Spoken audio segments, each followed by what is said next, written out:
Hello everyone, let me introduce myself. My name is Hans Barvin Tanwardi, and I will be helping and assisting Bang Janus in terms of teaching character writing. I have done this in the last year, and I'll be doing this in a different format. So I will begin with a little introduction.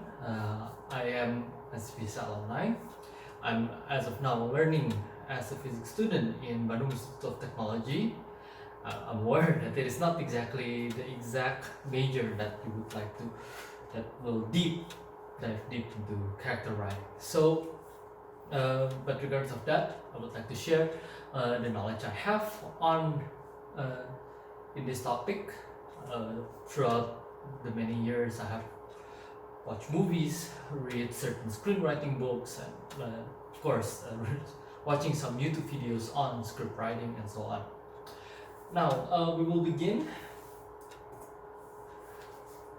through this progression. This presentation will go through this progression, in which it will begin first with a little basics of screenwriting, on what exactly is screenwriting and what is good screenwriting, and then how would you create a creation, how would you put a character, and how would you like to develop him on later on. And then this is where you will actually develop the character through the character arc and how it will play along with the character dynamic. Right, we will now begin with the basics of screenwriting. Now, all screenwriting processes, all storytelling processes, it all started with the basic dramatic structure. The most basic of this structure can be encapsulated into one sentence, one simple sentence. Somebody wants something so badly and is having difficulty getting it. You can apply this structure to any movies you've watched. I'm not sure. Maybe we can take an example of the Avengers, the Infinity War, Endgame, or any MCU movies. It is clear that somebody, the heroes, wants something so badly. They want to, in the case of Endgame, the heroes wants to bring back the people that Thanos snapped back into existence and defeat Thanos so badly, and is having difficulty getting it. Of course, there are a lot of obstacles to the operations they are running. They need to travel through time, they have to time their plans correctly, and so on and so forth. And as you can see, this is completely applicable to any kind of storytelling. It works with drama, it works with novels, and of course, in this case, it will, and it has worked in cinema format. Now, coming back to storytelling itself, we're going to come back to the roots of story. What exactly is story itself, and how would you define it? And since, once again, in cinema format, we are using the format, we're using the tools of cinema to deliver story. Now, we have to know what exactly is the relationship between the story and the audience. The story that we are going to tell, it needs to have an audience. If it doesn't have any, therefore it is not a story. Why is it possible to mention such a statement? Because in this matter, without any audience, the story will give an impact to. Therefore, the story itself won't have any value. It will simply be a slate with text written on it, without any clear value in which the audience can assess their value upon. And coming back to story itself, by definition, story must have an impact. Why? Because the definition, as you can see here, the definition is that stories involve the transfer of some kind of information to create some kind of impact on the audience. Let's take a quick example in that case. Let's take the example of, let's just say The Dark Knight, since I already have these two amazing characters up front here. We can see in The Dark Knight there are a lot of informations. We can see that there's an information at one point in the scene that the Batman is interrogating the Joker. It is a fact, it is information. The Batman is interrogating the Joker. But then, without any context to it, without any explanation on what exactly makes such interrogations important, it will merely state as a fact, Batman interrogates the Joker. But then with the additional context, like, apparently the Batman needs information from the Joker because he is keeping Harvey Dent and Rachel hostage in two different warehouses. Therefore, the Batman has to get that information in order to be able to save them both in the right time. See, with that, with the additional context, with the additional emotional stakes within the context, it will have a certain impact on us. We will expect, we will have our butts on the edge of the seat because we don't know what will happen. Therefore, once again, this is why a story needs an audience, and it is clear within cinema itself. Now, what is if we are going to define one object? So, what is the most important building block, or maybe the fundamental building block to the dramatic structure? It is tension. Now, in the case of tension, once again, it is applicable to all kinds of cinema. Maybe this is not necessarily specific to one certain movie, but I believe that everyone in the audience here has experienced some kind of tension when a tense scene is happening. Let's just say, like the rope here, that one character, maybe the protagonist, is hanging onto a rope, but the rope is frail. It is frail, and as we can see the struggle of the character, and we can see that the rope is getting frayed moment by moment. Therefore, it is a tense situation, and if we do care about the characters, then we are tense about it. Well, we are not sure what exactly will happen. Will his friends come in time to save him? Will he fall on the ground and at the end of the day die? Or will he fall down, but apparently there's a riverbed in which he won't die? See, that is why tension is so important, because tension keeps the excitement of the scene. But then this tension, the tension of a story, it has to go hand in hand, it has to go synergically with the audience's investment within the story.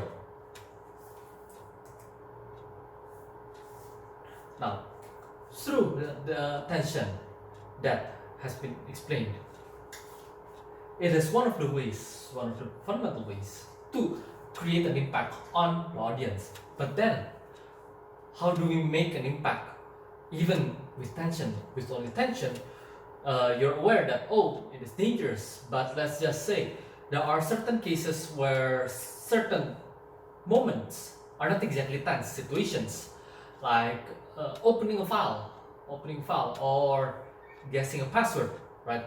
It's not exactly the most tense moment you can think of, but those moments can be tense moments when the audience care.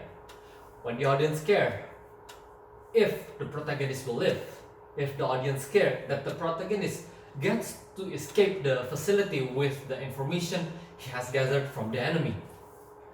Now, how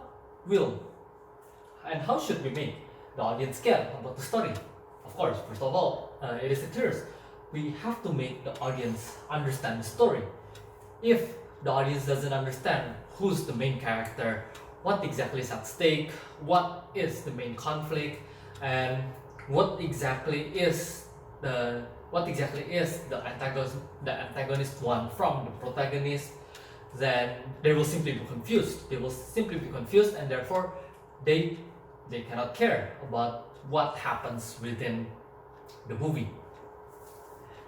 Now, in a more specific order, they have to know what's at stake in any scene. In any scene, let's just say uh, a man from FBI. Let's just say he's on a field mission. He has to climb and scale a certain building, but then why should we care that this guy have to climb this building before sunset? Let's just say. Now, why should we care? And to make us care, we have to know what is at stake. What exactly will happen if the FBI agent fails, or if the FBI agent succeeds? We have to be aware of those possibilities. With that being said, the stakes, we understand the stakes, and we understand the situation. Therefore, we know.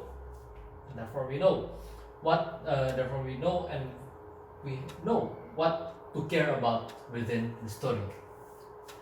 Now, another part of making the audience care is by letting the audience in on the character's secret. Let's take an example of your daily school life. Well, you have friends, but of course you have close friends, and you with your close friends, you always share each other's secrets. Like, oh, I like this girl, and hey, I think that guy likes you secretly. See, you are exchanging secrets, and the base for that kind of exchange to happen, there is a certain kind of trust. You have to trust your friend, and vice versa. Your friend has to trust you. Now, with that exchange of secrets, you will actually bond together. You will understand how each other feels. You will understand how the bonds are being created, and you are able to relate to the characters more. That's why this is one of the examples on how to make the audience care. We have to make it as if the characters within the movie are the friends of the audience. Now, next up is, how should we care? If we know what's at stake, but there are no clear conflict or tension that is happening, then we wouldn't care. Alright, if this guy doesn't do this, then something will happen. But then apparently there's no tension, there's no time limit to it, there's no certain limiting conditions to it, then why should we care? Because it seems as if there is nothing pressing. There's no pressing matters that will push the character to action. Therefore, we have to keep the tension. Now, to keep the tension, there are certain ways to maintain to create tension, and sometimes, of course, you cannot maintain the tension at an all-time level. You have to be moderate. Alright, you want to put it at the whole time level, but then, alright, let's resolve this to a lower level, but the tension is still there. But then, oh, the tension is rising again. But then, oh, finally it's being resolved. Or, oh wait, it's actually getting worse. In which it raises the tension way up before the tension before. So that is another way. And then the second, now this is the core of tension itself. You will feel tense if you do not know for sure what will happen, right? Now, let's take an example of One Punch Man, Saitama. We all know that when he meets a monster, and the monster is clearly looking for a fight with Saitama, then Saitama will end the monster's life with one punch. Clearly, there are no tension. We know what will happen. We know exactly what will happen. Saitama meets monster. Monster tries to fight Saitama. Saitama punches him and defeats him with one punch. And rinse and repeat. Therefore, there will be no tension in that story. That's why in usual adventure movies, you have to be aware, like you have to be aware of the character's strengths and weaknesses. Like, alright, so the character is actually capable of doing this, but we're not sure. We are not sure if he will be able to defeat the monster or not. Right? You hope for the protagonist to be able to defeat the monster, but you also fear, what if the monster is way stronger than the protagonist thinks the monster is? So that's why this is pivotal to keeping the tension of the story. Now, that is the basics of screenwriting, and based upon that, we will now move on to character creation, on how exactly to create a good character based upon those screenwriting principles. Now, of course, the basic anatomy of a character. What exactly must a character have? Of course, the character can be anything. It can be an anthropomorphic animal. It can even be objects, I guess, a sentient object, or it can be other aliens, and so on and so forth. But of course, usually we take the character of a human. It is usually a human story. Therefore, we need to know what exactly is the appearance of the character. Is he, the Hunchback of Notre Dame? Does he crouch back? Does he have good dental hygiene? Or how does he interact? How does he walk? And does he crouch? Does he stand upright? And so on and so forth. Those kinds of outer appearance. It is important. It is important to know the appearance of a character based upon the genre or the context of where the movie is happening. Let's take an example. It's a Victorian era England. It's a Victorian era England. Therefore, depending on your aim on the character, you have to decide on what appearance. Let's just say he is a casual member of the society back then he or she will take the appearance of a standard Victorian fashion. The women wears a dress and the man wears the vest and the overcoat jackets, right? But if you would like to create the fact that, oh, this is a character out of time, well, you can put his appearance as the appearance of today, therefore putting him out of time, right? So that's first appearance. Now, the personality. Clearly, every human being, every friend you have, and your parents and your teachers, each of them has a personality. You understand what makes them tick. You understand how they act. Let's just say, how we can see this, how we can see the difference between personality is based upon the way each character, each person react to the same exact event. Let's just say a food just fell off the table. A food just fell off the table, and then there are two person. The other person immediately takes the food, and he said, "Oh, it's only been 3 seconds," and he or she eats it. Well, from that we can infer that he is not exactly the cleanest person in the room. And then you can see that the other character looks at what the first character does and, that's disgusting. Therefore, we know that he or she at least has a better understanding of hygiene. See, that is how personalities can be different. And this is exactly important in order to make a memorable character.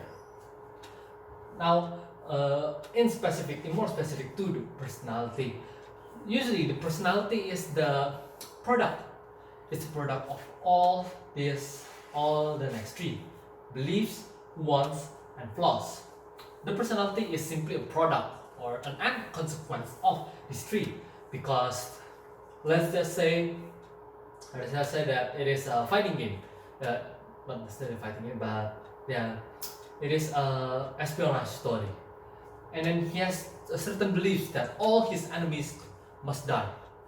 Therefore, we can see it from his personality that the moment he sees anyone opposing him, he will immediately pull out his gun and put a bullet in their heads.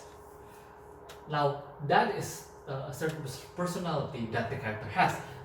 And once again, it roots from his beliefs that everyone who opposes me in this mission has to die.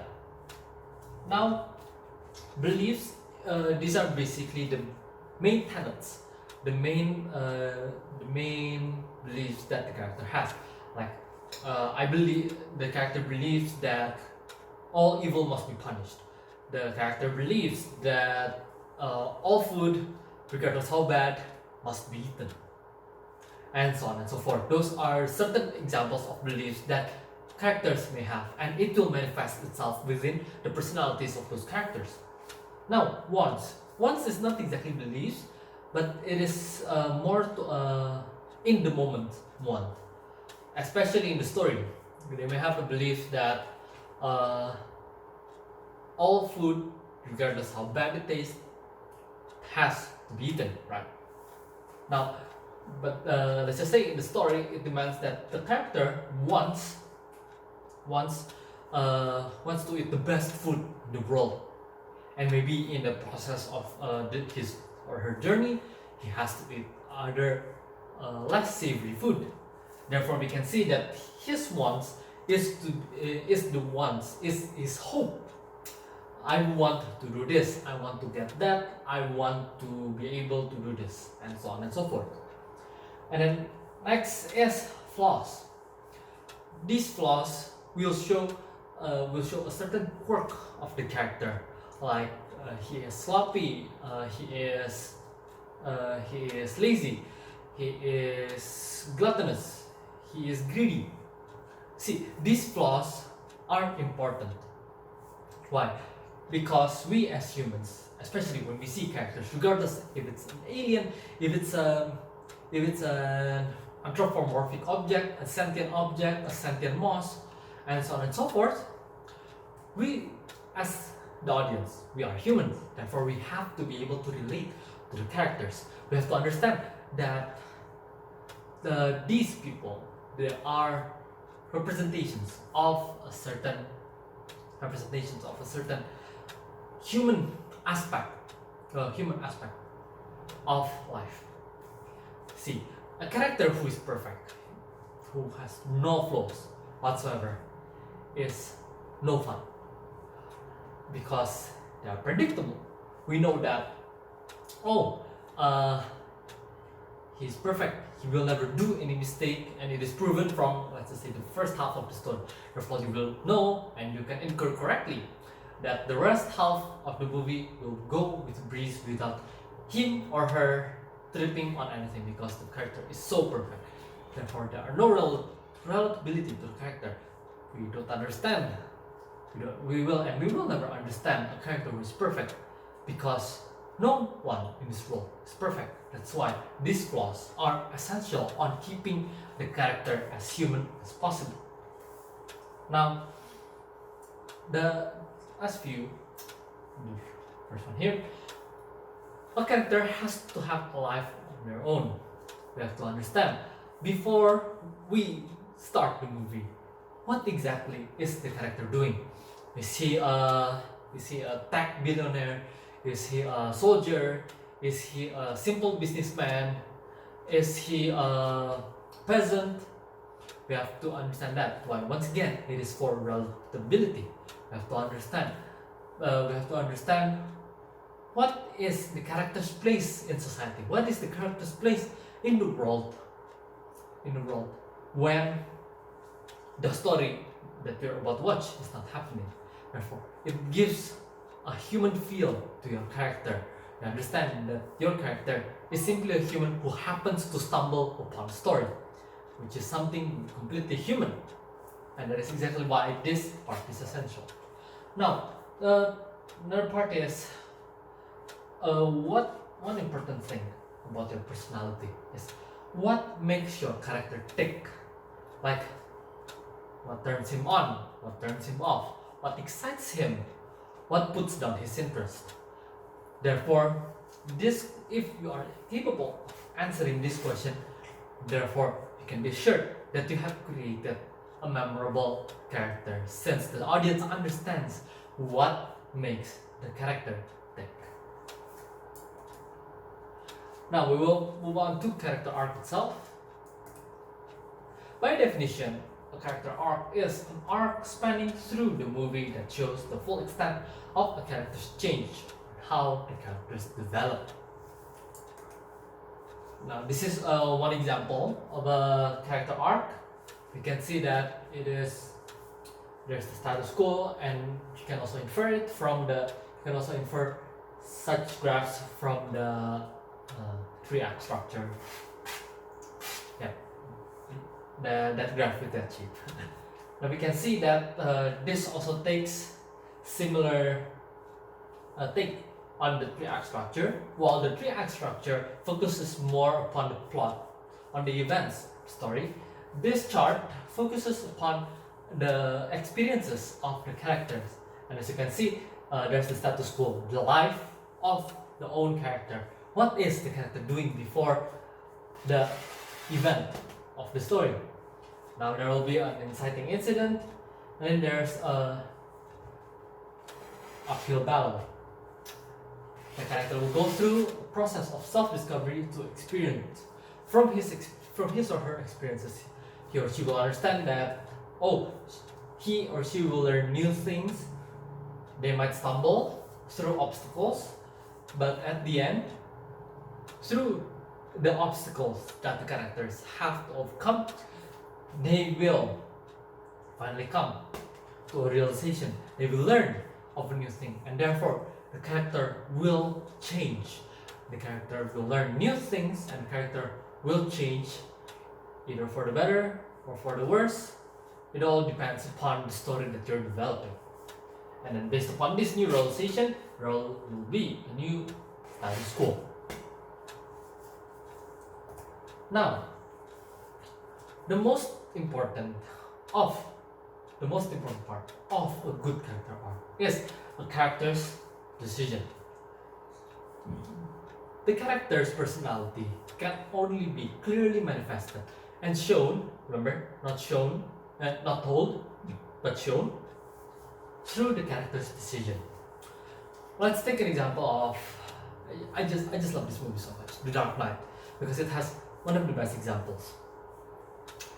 After Batman has interrogated the Joker, Batman has discovered that Harvey Dent and Rachel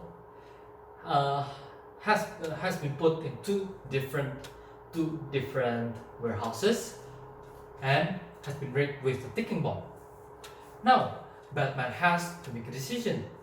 Of course, both of them can be saved, but only each one of them can be saved. Either the Batman saves Harvey or Rachel, and then either the GCPD, the Gotham City Police Department, save the other one.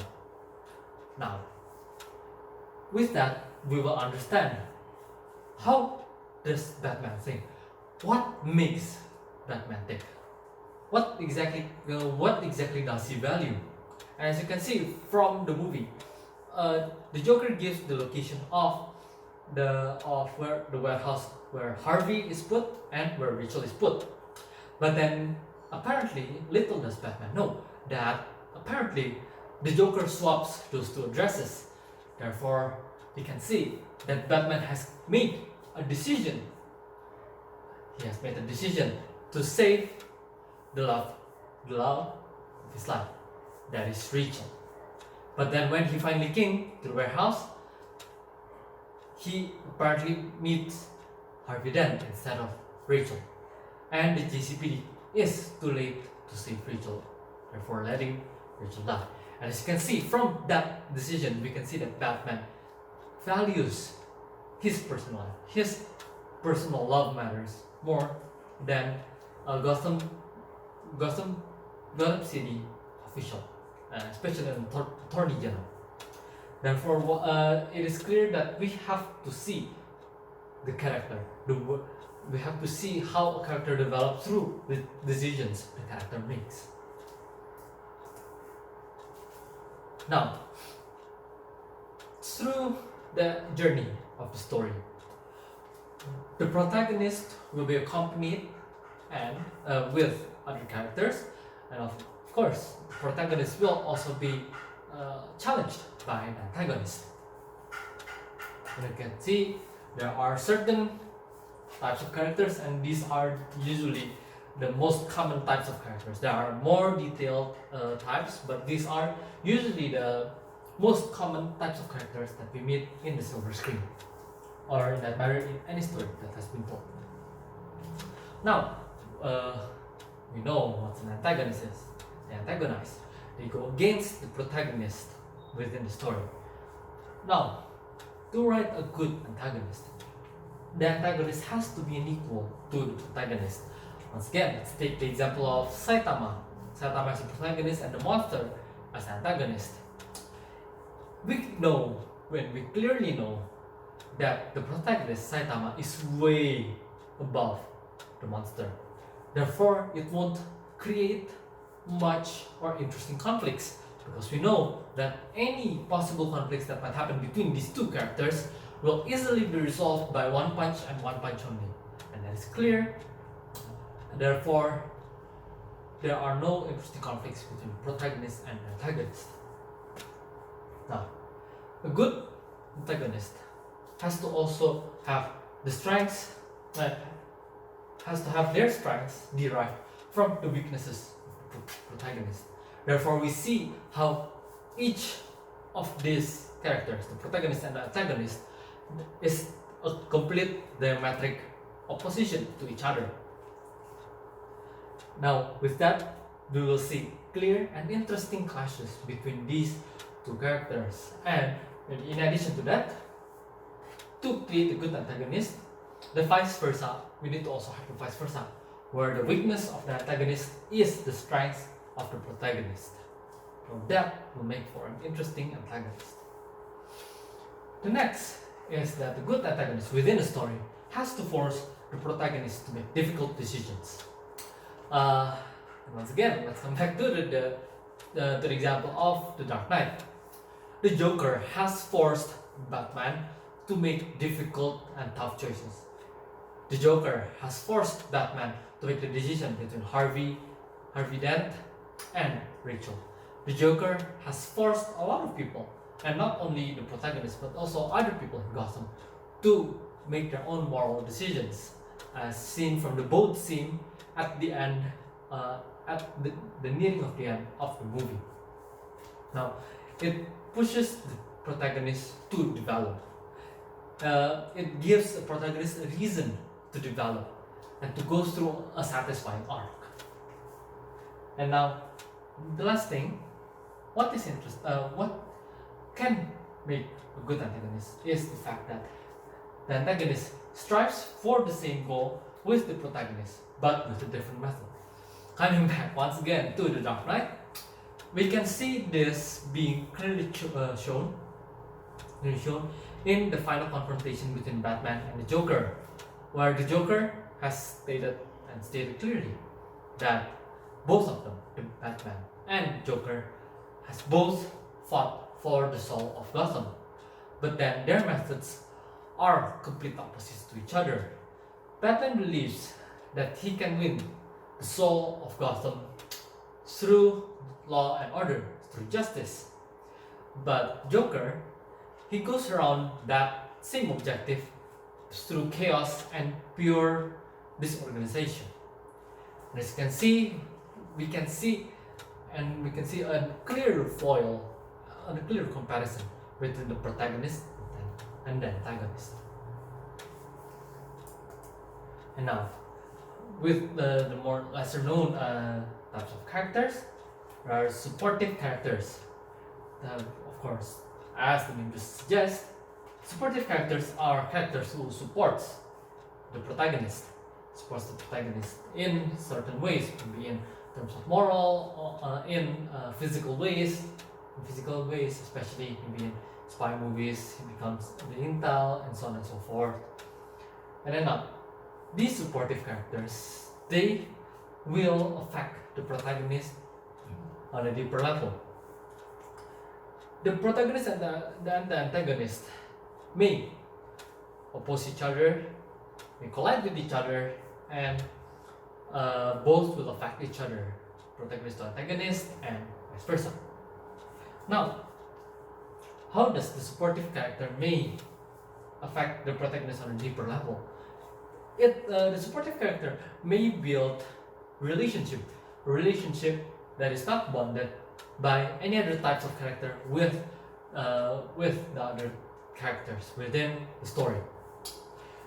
Now, with this bond, the bond may open to new vistas of possibilities between the dynamics of this protagonist and this supportive character. And now, maybe a lesser known type of character is the reflective character. These characters, they are usually similar to the protagonist, and they might also be a supportive character. These two are not mutually exclusive. They can either be both. They can either be one of them or they can be both. Now, they are similar to the protagonist, but then they will have certain things that are different from the protagonist. They will have certainly different beliefs, they might have different wants, and they might have different flaws. But what exactly is the purpose of this reflective character?